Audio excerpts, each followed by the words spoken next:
Here's my take. America's debt ceiling crisis once again provoked the usual commentary about how it shows the country is basically dysfunctional. But the truth is, this unprovoked madness, causing self-inflicted wounds, took place against a backdrop of astonishing strength. The facts cannot be disputed. The United States has recovered from the pandemic faster than any major economy in the world. As Bloomberg's Matthew Winkler recently points out, unemployment is stunningly low. GDP growth has grown at 3 times the average pace as under Donald Trump. Real incomes are rising, manufacturing is booming, and inflation has now eased for 10 straight months. Even the budget deficit, which was at 15.6% of GDP at the end of the Trump presidency, dropped to 5.5% of GDP at the end of last year. The picture is even better when viewed more broadly. The U.S. remains the world's leader in business, especially in cutting-edge technology. Scholars Sean Stars and Stephen Brooks found that looking at the globe's top 2,000 companies, Chinese firms came in first in shares of global profits in only 11% of sectors. American firms are ranked first in 74% of sectors.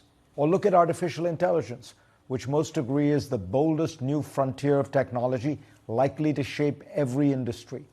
American companies like OpenAI, Microsoft, and Google produce the best applications on the market, and a host of other new startups are surging forward. As Paul Shar points out in a Foreign Affairs essay, of the top 15 institutions publishing deep learning research, 13 are American universities or corporate labs. Only one, Tsinghua University, is Chinese. He notes that while China publishes more AI research than the US, American papers are cited 70% more often. These American advantages are likely to grow dramatically now that China has been blocked from the advanced chips that are absolutely essential to developing and using AI. Or consider finance. Despite the recent banking crisis, the biggest U.S. banks are now more dominant than they have ever been worldwide. They have passed rigorous stress tests and built up their capital reserves, and as a result, they are now better positioned than their European and Japanese counterparts. China's state-owned banks are saddled with huge government debt and cannot operate in the open global financial system because that would almost certainly trigger massive outflows of funds as business people seek to move their money to safer havens. And despite many challenges and efforts to unseat it, the dollar remains the global reserve currency, as the IMF managing director recently said, which gives America a financial superpower.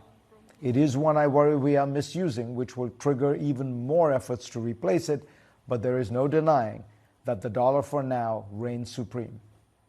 A somewhat under-noticed development in recent years has been America's rise as an energy powerhouse. Because of fracking and natural gas, the U.S. is now the world's largest producer of liquid hydrocarbons.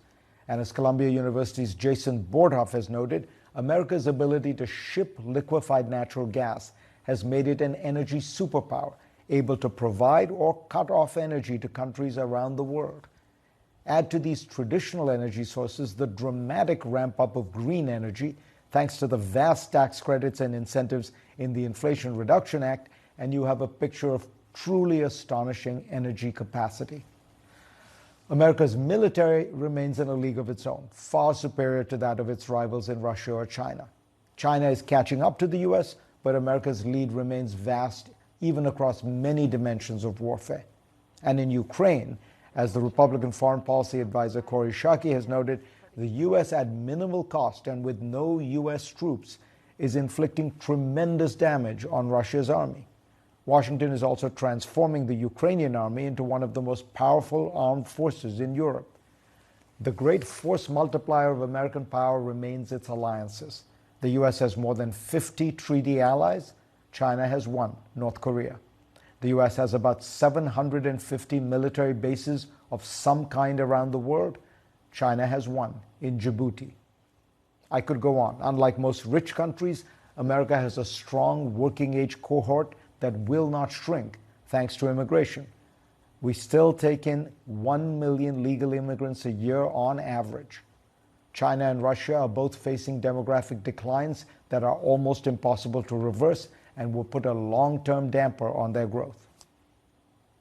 Could it be that it is precisely because of this backdrop of strength that Washington's politicians, and the Republican Party in particular, can indulge in this crazy political theater?